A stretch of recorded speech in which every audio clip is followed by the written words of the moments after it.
Next लिखो hydrogen bonding. देखो theory लिखने का कोई मतलब तो है नहीं, लेकिन मैं बता देता हूं आपको, समझा देता हूं, समझ लो, है ना। लिखो next concept, very important, hydrogen bonding.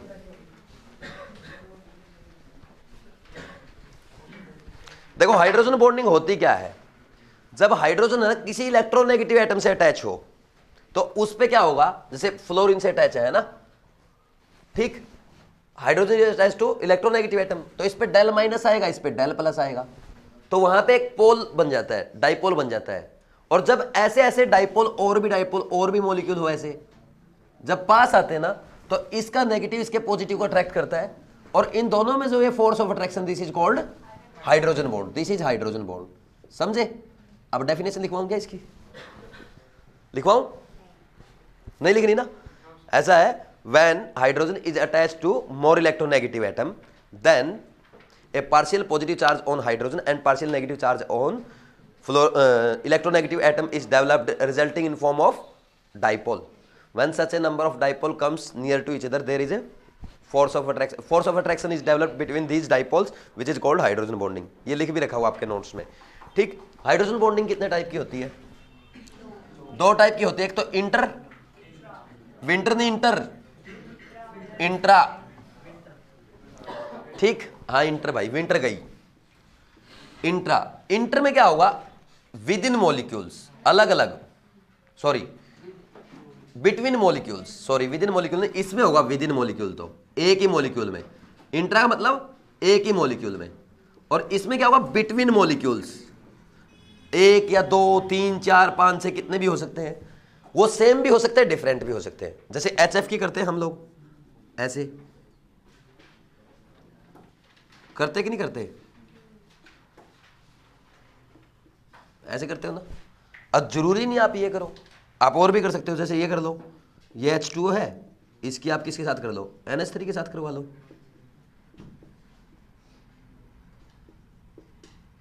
ऐसे। ये सेम मॉलिक्यूल में है, ये डिफरेंट में है, पानी और NH3, और ये होती है विद इन मॉलिक्यूल। जैसे क्या है, एग्जाम्पल बताओ इसका। मान लीजिए नाइट्रोफिनॉल, ऑर्थो नाइट्रोफिनॉल, ये यहां पे ऐसे है, ये यहां पे है, तो ये हाइड्रोजन है, ऑक्सीजन से अटैच, इस पे डेल माइनस आएगा, इस पे डेल प्लस आएगा। इसके बगल में ये ऑक्सीजन है, इसके पास इलेक्ट्रॉन डेंसिटी है, तो ये इस पे पॉजिटिव चार्ज है, इस पे ये नेगेटिव चार्ज होगा, तो ये क्योंकि इस पे डेल प्लस आएगा, इस पे डेल माइनस आएगा, तो ये दोनों एक दूसरे को अट्रैक्ट करेंगे। This is intramolecular hydrogen bond. ये कोशिश करता कि 5 से 6 की रिंग बनाई, इससे ज्यादा नहीं, ज्यादा स्टेबल होती है ना। 4 की भी नहीं बनानी, कहीं 4 की बना के बैठ जाओ, ठीक। समझ आई कि नहीं आई मेरी बात? कोई डाउट है क्या? आगे बढ़ जाए। अब कंडीशन क्या है हाइड्रोजन बॉन्डिंग की? पहली कंडीशन ये है, hydrogen must be attach to more electronegative atom, जिसकी इलेक्ट्रोनेगेटिविटी कम से कम क्या हो, 3 और 3 से ग्रेटर हो। जैसे किससे? ऑक्सीजन से जुड़ा हो, नाइट्रोजन से जुड़ा हो, फ्लोरीन से जुड़ा हो, है ना, मेनली ये होता है, ठीक। और दूसरी कंडीशन ये है, जो इलेक्ट्रोनेगेटिव एटम है उसका साइज क्या होना चाहिए, छोटा होना चाहिए। ये दो कंडीशन है। पहला तो hydrogen must be attached to more electronegative atom like oxygen, nitrogen, fluorine, and second condition is size of electronegative atom must be small. तो अब क्या पढ़ेंगे हम? इंटरमोलिकुलर हाइड्रोजन बॉन्डिंग पढ़ेंगे सबसे पहले। सबसे पहला हेडिंग डाल लो, intermolecular hydrogen bonding, application of intermolecular hydrogen bonding. नींद आ रही है? इंटरमोलिकुलर हाइड्रोजन बॉन्डिंग यही तो है, दो या दो से अधिक मॉलिक्यूल के बीच में, सेम मॉलिक्यूल भी हो सकते हैं, डिफरेंट भी हो सकते हैं, ठीक। पहला, इसका पहले एप्लीकेशन क्या है, फिजिकल स्टेट। तो फिजिकल स्टेट कैसे फर्क पड़ता है? तो सबसे पहले अगर हम बात करें, जैसे HF है और H2O है, HF एंड H2O मॉलिक्यूल क्या करते हैं, हाइड्रोजन बॉन्डिंग करते हैं, इंटरमोलिकुलर हाइड्रोजन बॉन्डिंग। और H2S और HCl नहीं करते। क्यों नहीं करते भाई? क्लोरीन की भी तो इलेक्ट्रोनेगेटिविटी 3 है, 3 होती है ना, लेकिन क्लोरीन का पता है क्या है, साइज बड़ा हो जाता है। देखो क्या होगा, जैसे ये क्लोरीन है, आपने बोला ये तो होगा ही होगा डेवलप, कोई डाउट है क्या? तो उस दूसरे पे भी पोल बनेगा कि नहीं बनेगा? इसमें हाइड्रोजन बॉन्डिंग होनी चाहिए, नहीं होती, क्योंकि इसका साइज बड़ा और इसका भी साइज बड़ा, ये एक दूसरे को रिपेल कर देते हैं, और रिपेल होने के कारण ये बॉन्डिंग हो नहीं पाती। नहीं समझे? क्योंकि रिपल्सन के फोर्सेज वहां पे ज्यादा होते हैं। समझ आई मेरी बात? कोई डाउट है क्या? ठीक। अब नेक्स्ट देखो, अब ये दोनों क्या होते हैं, लिक्विड होते हैं due to intermolecular hydrogen bonding, और ये होती है गैस। गैस का मतलब क्या होता है, मॉलिक्यूल्स दूर दूर होंगे, और इन मॉलिक्यूल्स को पास पास ले आओ तो क्या हो जाएगा, वो लिक्विड। इसके मॉलिक्यूल पास पास क्यों है? क्योंकि उनमें आपस में फोर्स ऑफ अट्रैक्शन है। कैसा? इंटरमोलिकुलर हाइड्रोजन बॉन्डिंग, इसलिए क्या है? लिक्विड है दोनों। और ये क्या है? गैस, क्योंकि इनका रीजन क्या है? लिक्विड का, इंटरमोलिकुलर हाइड्रोजन बॉन्डिंग। ठीक है, नेक्स्ट देखो, नेक्स्ट क्या आएगा? ये पहला एग्जांपल हो गया ए। बी, अगर हम बात करें एसीटोन जो होता है लिक्विड होता है और यूरिया क्या होता है? सॉलिड होता है। ठीक, एसीटोन तो लिक्विड है, लिक्विड, एंड यूरिया क्या है? सॉलिड। ऐसा क्यों होता है? क्योंकि इसमें हाइड्रोजन बॉन्डिंग हो नहीं पाती। फिर ये लिक्विड क्यों है? गैस क्यों नहीं है एसीटोन? क्योंकि इसका जो ये होता है ना, ये CH3 तो ये क्या है? पोलर पाई बॉन्ड है इसमें। ठीक, और इसका क्या है? ये डेल माइनस, ये डेल प्लस, और साइज बड़ा है। बड़ा साइज होने से वांडरवाल फोर्सेज भी आते हैं।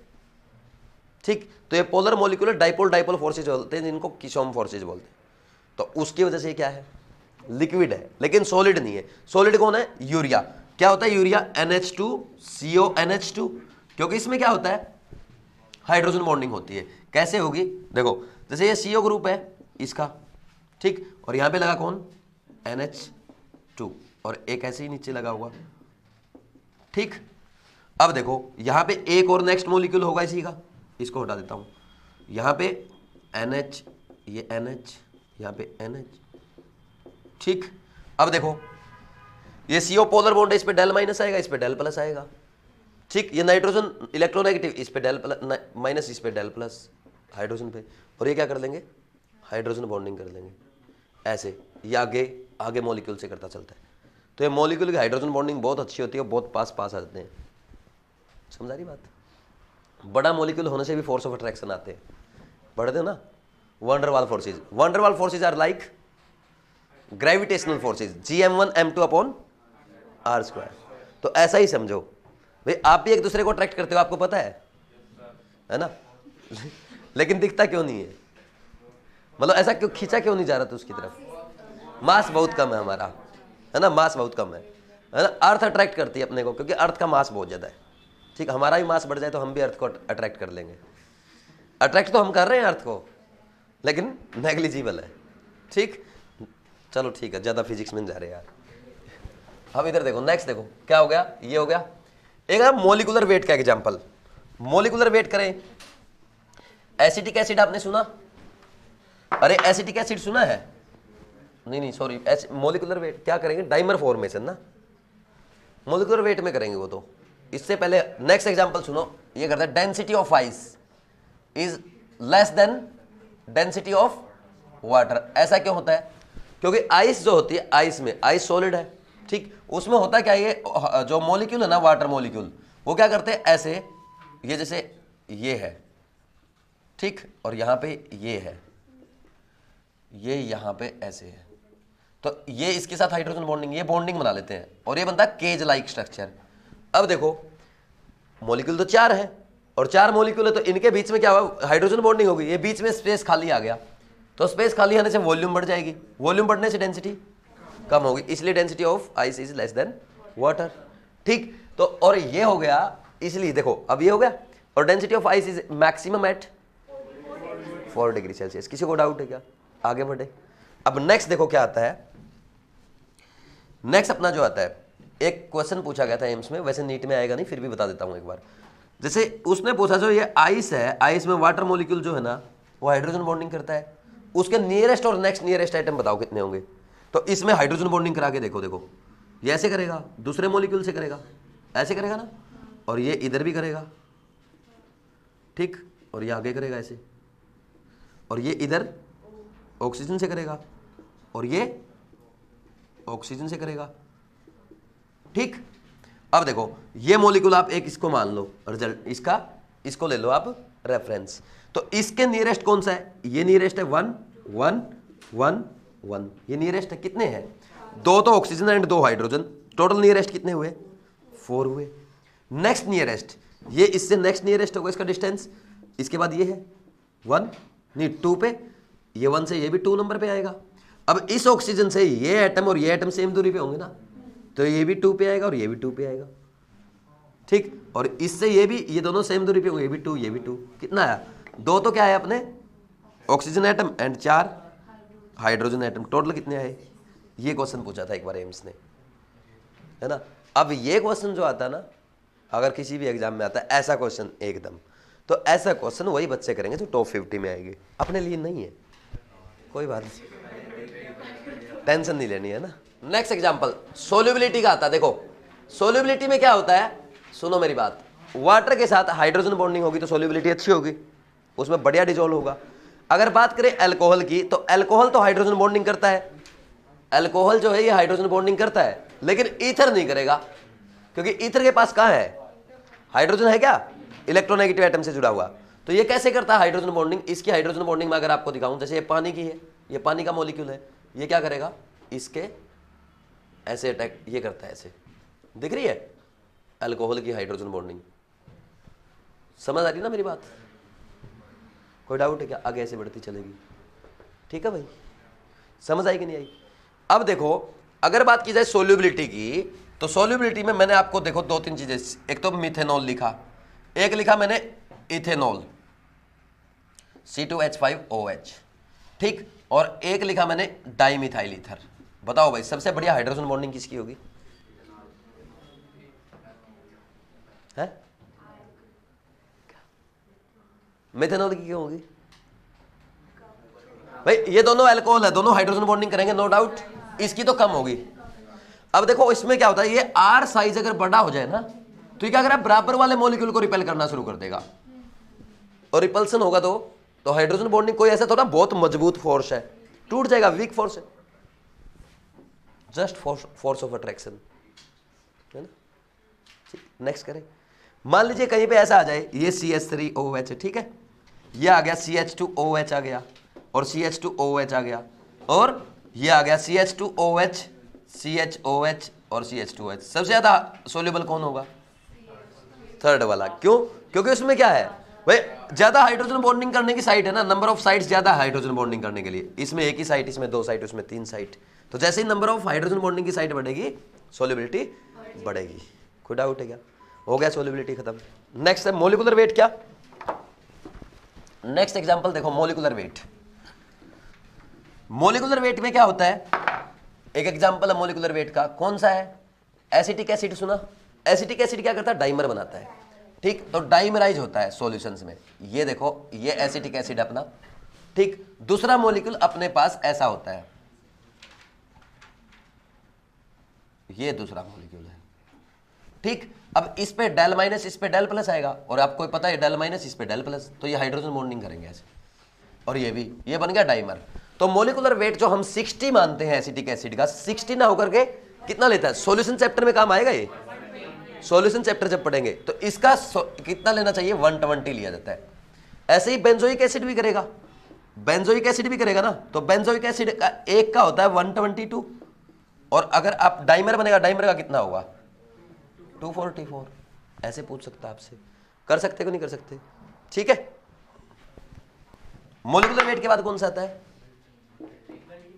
Melting point and boiling point, boiling point and melting point. देखो ये बहुत इंपॉर्टेंट है।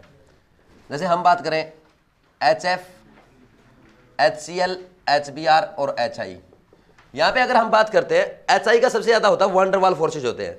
जैसे मोलिकुलर वेट बढ़ता ना, तो क्या बढ़ते हैं, वंडर वाल फोर्सेज बढ़ते हैं, जो हमने अभी पढ़ा। अब वंडर वाल फोर्सेज को ऐसे समझो ग्रेविटेशनल फोर्सेज है। आप बोलोगे सर ग्रेविटेशन के लिए तो मास बहुत चाहिए होता है, अरे हम बात तो कर रहे हैं गैस की, गैस में क्या छोटे छोटे मॉलिक्यूल है, उनमें अट्रैक्शन होगा, है ना। उस लेवल पे सोचो ना, माइक्रो लेवल पे, ठीक, अल्ट्रा माइक्रो लेवल ये। लेकिन जो HF है ना, इसका सबसे ज्यादा होता है, क्यों, क्योंकि इसमें इंटरमोलिकुलर हाइड्रोजन बॉन्डिंग हो जाती है, और इंटरमोलिकुलर हाइड्रोजन बॉन्डिंग होने की वजह से इसका मैक्सिमम हो जाता है। कोई डाउट है क्या, नहीं समझ में आई मेरी बात, ये याद रखना है, मतलब ध्यान रखना है। ये मॉलिक्यूलर वेट बढ़ने से बढ़ा, लेकिन जो वंडरवाल फोर्सेज हम पढ़ेंगे अभी, वंडरवाल फोर्सेज जो होते हैं उनसे स्ट्रॉन्ग हाइड्रोजन बॉन्डिंग है, ठीक। ऐसे ही अगर आप इसका करोगे H2O, H2S, H2SE, H2TE, और सबसे ज्यादा पानी का होता है। ये बहुत ज्यादा इंपॉर्टेंट है, एग्जाम में पूछे जाते हैं, ऑक्सीजन फैमिली के हाइड्राइड, हेलोजन फैमिली के और नाइट्रोजन फैमिली के, ठीक। और किसका आएगा, PH3 से ज्यादा ASH3, ASH3 से ज्यादा NH3 का। ये ध्यान देना, अब यहां पे ये बीच में आता है, ये बीच में आता है भाई, सुन रहे हो मेरी बात? अब आप बोलोगे सर बीच में क्यों आया? भाई हाइड्रोजन बॉन्डिंग तो ये भी कर रहा है, ये हाइड्रोजन बॉन्डिंग तो करता है लेकिन इसकी इतनी बढ़िया नहीं होती।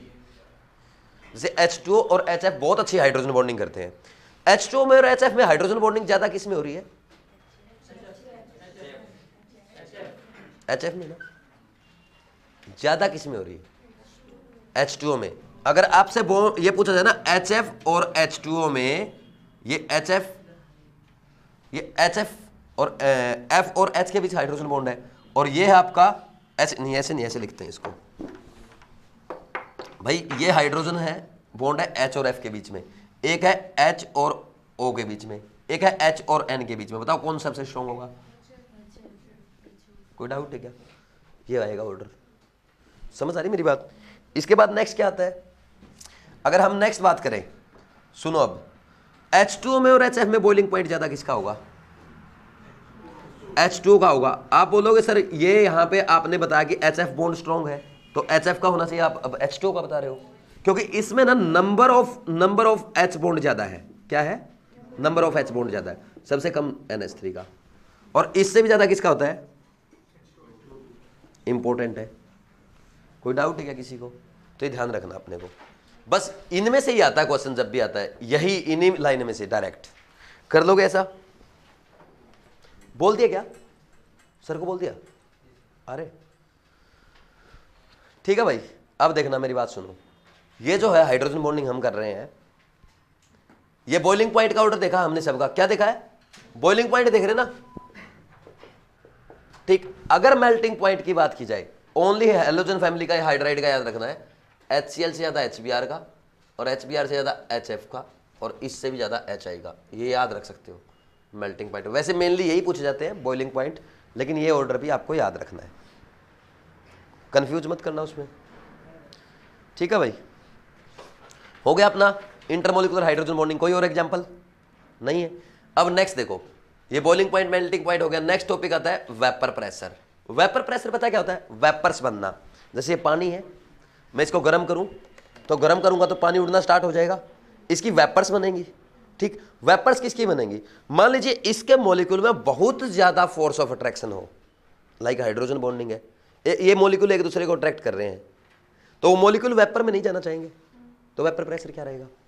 कम। तो यानी हाइड्रोजन बॉन्डिंग के इनवर्सली प्रोपोर्शनल होगा, vapour pressure is inversely proportional to hydrogen bonding. नहीं समझे? अरे लिक्विड क्यों है? पानी लिक्विड क्यों? क्योंकि हाइड्रोजन बॉन्डिंग है, नहीं तो वेपर्स में रहता ना ऑलरेडी, गैस में। नहीं समझे भाई? आप H2O और H2S में किसका बॉइलिंग पॉइंट ज्यादा है या वेपर प्रेशर किसका ज्यादा है? H2S का होगा, obvious सी बात है कि वो ऑलरेडी वेपर में है। और वेपर में वो क्यों है? क्योंकि उसमें फोर्स ऑफ अट्रैक्शन नहीं है, क्योंकि उसमें हाइड्रोजन बॉन्डिंग नहीं है। HF और HCl में किसका होगा वेपर प्रेशर ज्यादा? अब ये क्वेश्चन मेरे को याद आ गया, मैं करवाता हूं आपको। HF, HCl, HBr, HI और HF, सबसे ज्यादा किसका होगा वेपर प्रेशर? HCl का होगा, क्योंकि इसका बॉइलिंग पॉइंट कम है। जिसका बॉइलिंग पॉइंट कम होगा उसके वेपर्स जल्दी बनेंगे। मान लीजिए जैसे वाटर है, वाटर का 100 डिग्री सेल्सियस है, और अल्कोहल का है मान लीजिए 80 डिग्री सेल्सियस है। ठीक, तो अब मुझे बताओ जल्दी बॉयल होकर उड़ेगा कौन? जल्दी वेपर्स किसके बनेंगे? अल्कोहल के बनेंगे ना। तो अल्कोहल का वेपर प्रेशर ज्यादा हुआ। अरे जिसके कम टेम्परेचर पे बनेंगे वो ज्यादा उड़ेगा, ज्यादा वोलेटाइल है। ठीक, तो हम ये भी बोल सकते हैं, वेपर प्रेशर बोल दो और वोलेटिलिटी भी बोल सकते हैं इसको, है ना। कई बार एग्जामिनर वोलेटाइल होता है ना, वोलेटाइल कौन ज्यादा है? वेपर प्रेशर बोल दो भाई। वोलेटिलिटी आप बोलोगे किसकी ज्यादा होगी? Volatility is also inversely proportional to hydrogen bonding. कोई डाउट है क्या? दो मॉलिक्यूल है, लेकिन इंटरमॉलिक्यूलर का एग्जांपल है सारे। समझ रहे हो मेरी बात? नेक्स्ट क्या आएगा? विस्कोसिटी। विस्कोसिटी, अगर मान लीजिए किसी में ज्यादा फोर्स ऑफ अट्रैक्शन है तो ज्यादा गाढ़ा होगा, ज्यादा गाढ़ा यानी ज्यादा विस्कस, तो viscosity is directly proportional to H bonding कर सकते हो। ठीक है, जिसमें ज्यादा हाइड्रोजन बॉन्डिंग हो रही होगी वो ज्यादा विस्कस होगा। तो चेक तो कर सकते हो ना, हम एग्जांपल कर ही रहे हैं, बताऊं कैसे करना? कर लोगे? नहीं समझ में आई बात?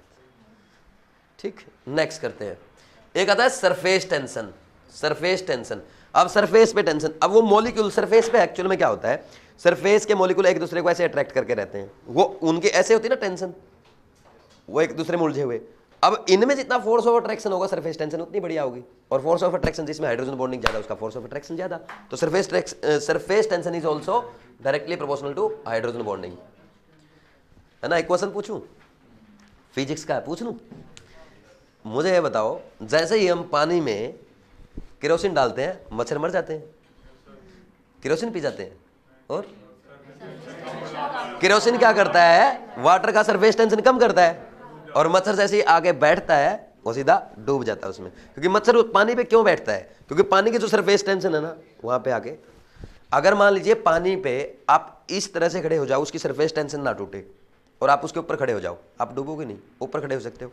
कोई चीज है जाके ना कोई नीडल ऐसे रख दो आराम से, बचपन में करते थे ना, बचपन में था ना वो एक्सपेरिमेंट, एक नीडल रख दो वहां जाके बिल्कुल जेंटली एकदम प्यार से, वो पानी को सरफेस टेंशन तोड़ना मत, तो नीडल उसके ऊपर तैरेगी। क्या क्या हाँ ठीक है, तो सरफेस टेंशन जितनी ज्यादा होगी उतना उसके ऊपर चीजें तैरेगी करेंगी, ठीक है, कर सकते हो। ये हो गया।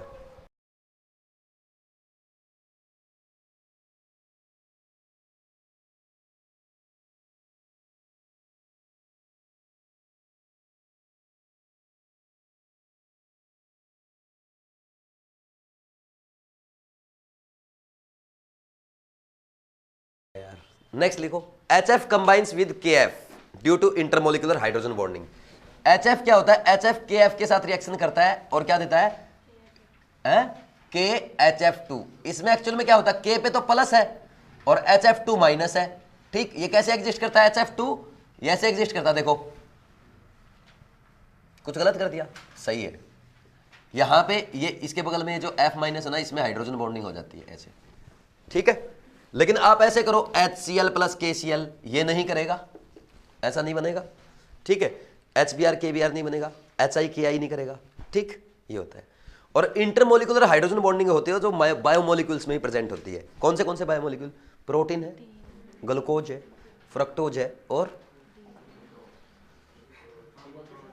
ग्लूकोज फ्रक्टोज सेलुलोज है, प्रोटीन्स है, इनमें है, DNA है, DNA में भी तो होती है हाइड्रोजन बॉन्डिंग, है ना, नहीं होती। और तो आप बताओ ना, मेरे से क्या पूछ रहे हो, बायोमोलिक्यूल का तो आपको पता होगा, कर लोगे, चलो ठीक है। नेक्स्ट लिखो, इंट्रामोलिकुलर हाइड्रोजन बॉन्डिंग।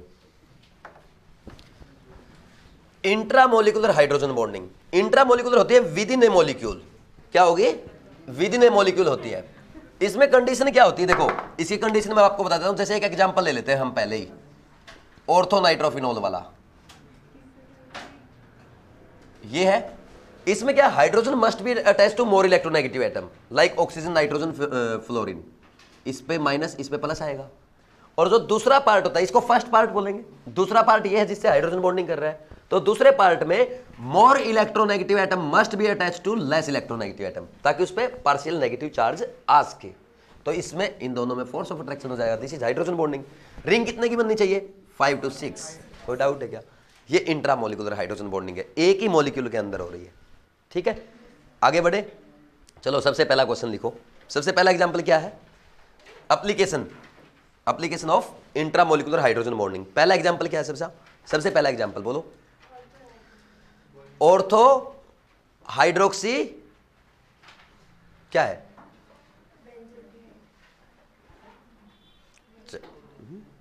करें, देखो अगर लिखना चाहो तो ये तो लिख लिया ना आपने, कंडीशन होती है ऐसे, ठीक। पहला एग्जांपल करना अपने को, पहले एग्जांपल में क्या है, लिखो बॉइलिंग पॉइंट किसका ज्यादा होता है, ऑर्थोनाइट्रोफिनॉल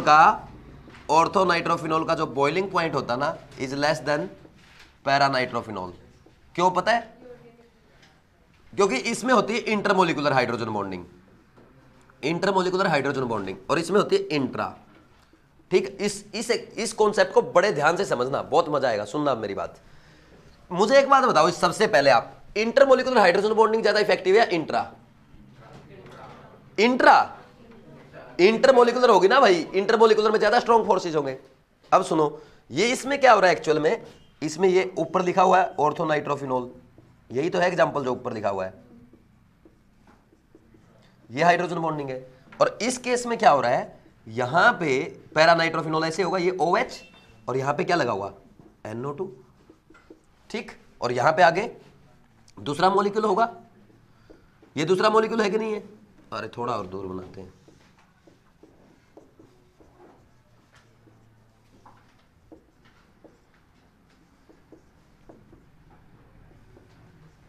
ठीक। तो इसमें ये डेल माइनस, ये डेल प्लस, और इधर इस पे भी डेल माइनस डेल प्लस आएगा, इनमें हाइड्रोजन बॉन्डिंग होगी। This is intermolecular hydrogen bonding और दिस इज इंट्रा। तो अब देखो हमें क्या करना है, अब बॉइलिंग पॉइंट को दोबारा समझो। बॉइलिंग पॉइंट क्या होता है? लिक्विड है, ये लिक्विड के मॉलिक्यूल है, ये पास पास है, ये लिक्विड के मॉलिक्यूल होते हैं। इनको मैं उबाल उबाल के टेम्परेचर बढ़ा के अगर बिल्कुल दूर दूर कर दूं ऐसे, ये क्या बन जाएगा? लिक्विड से, और जिस टेम्परेचर पे लिक्विड से गैस यानी वेपर्स बन जाएंगे उस प्रेशर को बॉइलिंग पॉइंट कहते हैं, ठीक। यानी मैं इनको दूर कब नहीं कर पाऊंगा? जब इनमें ज्यादा फोर्स ऑफ अट्रैक्शन हो, यानी इस मॉलिक्यूल में और इस मॉलिक्यूल में फोर्स ऑफ अट्रैक्शन होना चाहिए। तो ये एक दूसरे में फोर्स ऑफ अट्रैक्शन है या नहीं है? लेकिन ये तो खुद में ही है, नहीं समझे? है ना? ये तो अंदर अपने अंदर ही 30 मार्खा बन रहा है, इसमें कुछ नहीं है, तो अंदर ही अपने बस मैं ही हूं जो कुछ हूं ये। लेकिन ये क्या है? एक दूसरे से जुड़े हुए हैं, इनमें एकता है, और जिसमें एकता होगी उनको अलग करना मुश्किल है। अब इसको ऐसा समझो, ये एक मान लीजिए अपनी क्लास है ना, मान लीजिए अपने किसी के साथ लड़ाई हो गई, ठीक, और कोई मारने आया अपने को, ठीक। हमने क्या किया? हम सब ऐसे खड़े हो गए, आजा तेरे को देख लेंगे, है ना, ऐसे खड़े पूरा जोर लगा के ऐसे, ठीक। और एक है ना दूसरा कंडीशन ये है, हम सब ऐसे खड़े हो गए, चलो भाई देखते हैं एक साथ मिलकर लड़ेंगे, कौन सी कंडीशन में जीतेंगे। तो अब ये देखो, ये भाई साहब जो है देखना, ये ऐसे खड़ा, देखो ये ऐसे खड़ा है ना, एक खुद के ही हाथ पकड़ के, और ये क्या कर रहे हैं? ये एक दूसरे का हाथ पकड़ के खड़े हैं, ऐसे गैंग बना रखा है इन लोगों ने। तो इनको अलग करना मुश्किल होगा ना, ये तो सारे ऐसे, ये तो अपने आप अलग है, इनको क्या अलग करना है? इजीली और इजीली दूर हो जाएंगे, समझ आ रही मेरी बात? और ये एक दूसरे से जुड़ के खड़े, तो बॉइलिंग पॉइंट किसका ज्यादा होगा? इनका ना, इनको दूर करना मुश्किल होगा, समझ आई मेरी बात? अब हम बोलेंगे ऑर्थो और पैरा में आपने क्या देखा? बॉइलिंग पॉइंट किसका ज्यादा है? बोलो यार, पैरा का है ना। और यही तो रहने दे यार, वेपर प्रेशर किसका ज्यादा होगा? उल्टा हो जाएगा ना, ठीक। आईआईटी का क्वेश्चन है, ये आ सकता है एग्जाम में, समझ आई कि नहीं आई बात? किसी का कोई डाउट है क्या? लिखवाऊं क्या? उल्टा हो जाएगा ना, जिसका बॉइलिंग पॉइंट है ज्यादा है उसके वेपर्स कम बनेंगे। नहीं समझ में आई मेरी बात? आगे लिखो, acidic strength of ortho hydroxy और acidic strength of salicylic acid.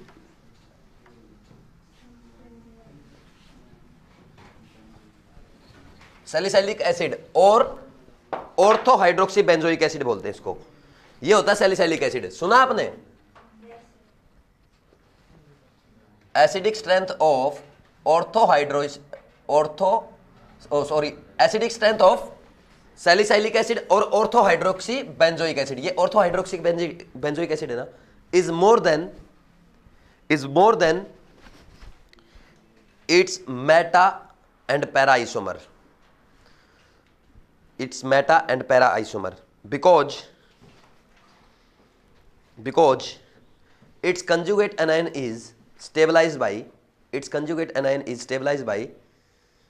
intramolecular hydrogen bonding, because its conjugate anion is stabilized by intramolecular hydrogen bonding। समझ आया कि नहीं आया? कोई डाउट है क्या? पक्का कर लोगे?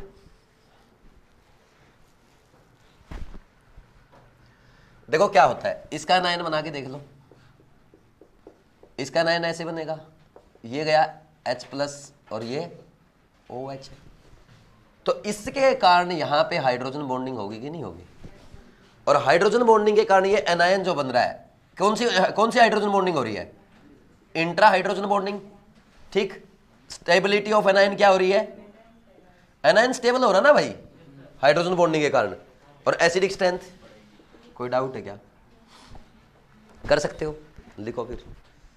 लेकिन मेटा और पैरा में नहीं होगा। आप बोलो, मान लीजिए सर मैं तो करवाऊंगा मेटा में, लो करवा ले भाई, ये मेटा आइसोमर है, और इसमें अगर आप करवाओगे तो क्या कैसे होगा? लो करवाओ, ये बनाओ, कितने का बॉन्ड बनेगा? 1 2 3 4 5 6 7 की रिंग नहीं स्टेबल है। समझ आई मेरी बात, क्या कहना चाहता हूं मैं। और अगर ऐसे ही आप पैरा की कराओ, अब आपके डाउट क्या आ रहा है माइंड में, मुझे पता है, बोलो क्या आ रहा है।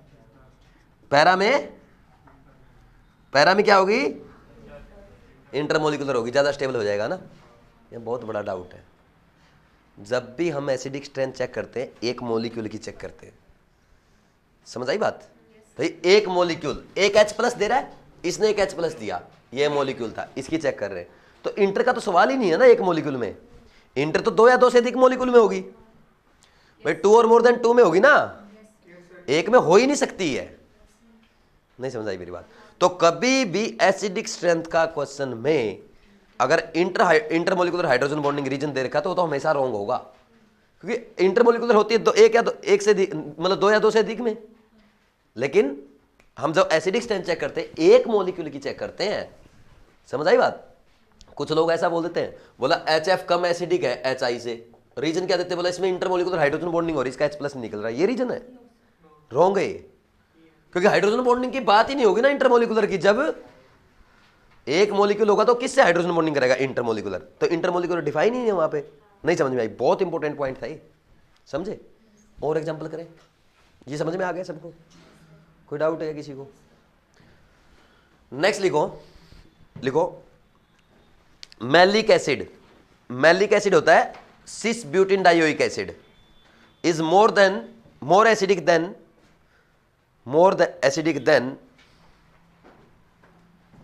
Fumaric acid. Maleic acid is more acidic than fumaric acid. अब मैलिक एसिड क्या होता है, MALIC या MALEIC? MALIC पक्का, LEIC, चलो वेरी गुड। देखो मैलिक एसिड ज्यादा एसिडिक होता है फ्यूमेरिक से। मैलिक का नाम दूसरा नाम है सिस ब्यूटिन डाइओइक एसिड, सिस ब्यूटिन डाइओइक एसिड, और फ्यूमेरिक का है ट्रांस ब्यूटिन डाइओइक एसिड। देखो ये मैलिक एसिड है, ये बनेगा, ठीक है भाई। और रीजन लिख लो, इसका रीजन क्या है, इंटरमोलिकुलर हाइड्रोजन बॉन्डिंग, ठीक है। अब देखो मेरी बात सुनो, अब ये क्या करेगा, H+ देगा। तो H+ देने के बाद यहां पे ये एनायन बनेगा, एक H+ दे दिया इसने, और यहां पे ये ऐसे है, ठीक। अब क्या होगा, यहां पे इसमें हाइड्रोजन बॉन्डिंग होगी कि नहीं होगी, ठीक। और ये हाइड्रोजन बॉन्डिंग से एनायन स्टेबल हो गया, और स्टेबल होने के कारण ये एनायन अरे इंट्रा हाइड्रोजन बॉन्डिंग हुई, ठीक। एनायन की stability of anion, conjugate anion क्या है, बढ़ेगी, एसिडिक स्ट्रेंथ बढ़ेगी। समझ आई। अब आप बोलोगे सर 1 2 3 4 5 6 7 इसमें हो जाता है, क्योंकि ये वाले केस जो बनते हैं ना इनमें नहीं बनता है, ठीक है। कहीं घर जाके डाउट आए कि सर ने बोला 7 रिंग की नहीं बननी चाहिए, गलत पढ़ा दिया, गलत नहीं पढ़ा, सही है, ठीक, इसमें बनेगा। समझ आ रही मेरी बात। दूसरा देखो fumaric acid, this is cis butene dioic acid है ना, थक गए हो बिल्कुल, वेरी गुड, सुर लगाओ। नेक्स्ट है ये वाला, वाह ये पेन चलेगा, कहां था भाई तब से। This is trans butene dioic acid, butene 4 carbon double bond, butene 2 COH dioic acid, ठीक। ये ट्रांस है, ठीक। एक H+ इसका भी निकालो, तो इसमें हाइड्रोजन बॉन्डिंग होगी क्या, इसमें हाइड्रोजन बॉन्डिंग नहीं होगी। कोई डाउट है क्या। तो इसलिए हम क्या बोलेंगे, मैलिक एसिड ज्यादा एसिडिक होता है किससे, फ्यूमेरिक से, ये ऐसा बोलना है अपने को, ठीक है। कर लोगे, ये हुआ नीट लेवल, बस इतना ही आएगा आपके। फिर भी थोड़ा सा एक्स्ट्रा बता रहा हूं, एक बार जो एम्स ने पूछ लिया था, ये जब ये पहला H+ देगा इसका क्या बोलेंगे, डिसोसिएशन कांस्टेंट Ka1, और जब दूसरा देगा Ka2 बोलेंगे ना, दूसरा H जब देगा। अब देखो दूसरा H देने के बाद इसकी क्या कंडीशन होगी, हालत देखना इसकी कैसी होगी, ऐसा बनेगा ये, ठीक। अभी तो बढ़िया था, हाइड्रोजन बॉन्डिंग हो रही थी, अब क्या होगा, रिपल्सन होगा ना, एनायन में रिपल्सन इंक्रीज होगा, स्टेबिलिटी डिक्रीज, तो एसिडिक स्ट्रेंथ अब क्या होगी, यानी इसकी एसिडिक स्ट्रेंथ कम हो जाएगी अब। और वैसे भी ये हाइड्रोजन बॉन्डिंग में उलझा हुआ है, ये H+ देना ही नहीं चाहेगा, बात खत्म। दूसरा, इसका ये Ka1, इसका Ka1 और इसका Ka2 जो अगर बनाएंगे तो इसका Ka2 में ये इधर आएगा एनायन और इसमें अपोजिट आएगा, तो एनायन दूर दूर होंगे तो रिपल्सन क्या होगा, रिपल्सन कम होगा तो स्टेबिलिटी ज्यादा बनेगी इस एनायन की और एसिडिक स्ट्रेंथ ज्यादा। यानी हम इसको लिखते हैं Ka1 for malic acid, Ka2 for malic acid, Ka1 for fumaric acid, Ka2 for fumaric acid. तो मुझे बताओ Ka1 जो है मैलिक एसिड का और Ka1 जो है फ्यूमेरिक एसिड का किसका ज्यादा होगा, पक्का मैलिक का, और Ka2 फॉर मैलिक, है ना। ऐसे क्वेश्चंस एम्स पूछता था, है ना। एक और होता है कैरोज एसिड, सुना आपने, कैरोज एसिड का फॉर्मूला बताना। एक होता है कैरोज एसिड, बताओ भाई कैरोज एसिड का फॉर्मूला क्या होता है, H2 है SO5, वेरी गुड, ये कैरोज एसिड होता है, ध्यान रखना इसका नेम भी। इसमें क्या होता है, बोलो मत, देखो एक बार, यहां पे क्या होगा, ये इसमें ऐसे, यहां पे ये OH, ठीक, और इसमें दूसरा ये ऐसे होता है, हो गया H2SO5 है क्या।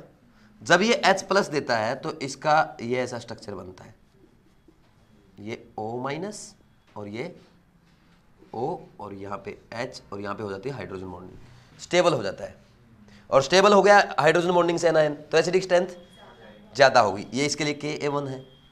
और दूसरा बनाओ, एक बार और H+ निकालो, अब क्या हो जाएगा इस बार, यहाँ पे ये O और ये O-, तो ये क्या हुआ, रिपल्सन होगा, इसमें रिपल्सन बढ़ेगा, स्टेबिलिटी घटेगी और एसिडिक स्ट्रेंथ कम होगी। और इसमें क्या होगा, इंटरमोलिकुलर हाइड्रोजन बॉन्डिंग हो रही है और स्टेबिलिटी इंक्रीज, एसिडिक स्ट्रेंथ ज्यादा रहेगी। यानी ये Ka1 और Ka2 में किसका ज्यादा होगा, कोई डाउट है क्या, ये करना था अपने को, समझ आई मेरी बातें, पक्का। लिखो नेक्स्ट,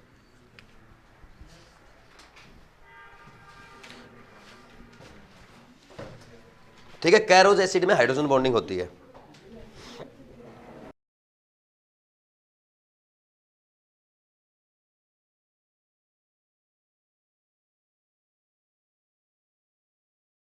है ना।